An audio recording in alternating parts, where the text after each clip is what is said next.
സാമൂഹ്യ സുരക്ഷാ ക്ഷേമനിധി പെൻഷൻ ഗുണഭോക്താക്കൾക്ക് ഈ മാസം 2 ഗഡുക്കൾ ലഭിക്കും. ഈ ചാനൽ ആദ്യമായിട്ട് കാണുന്നവർ ഒന്ന് സബ്സ്ക്രൈബ് ചെയ്യുക. ക്ഷേമ പെൻഷൻ കുടിശ്ശികയിൽ 1 ഗഡു കൂടി അനുവദിക്കാൻ സർക്കാർ തീരുമാനിച്ചു.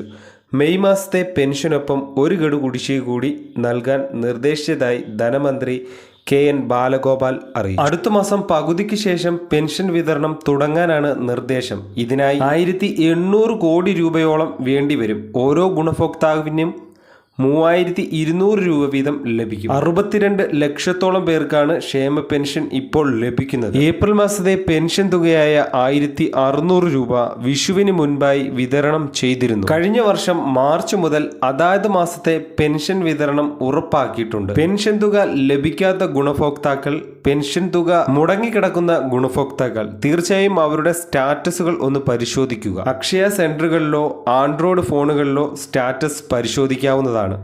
അടുത്ത നല്ലൊരു വീഡിയോയുമായി വീണ്ടും കാണാം. Good bye.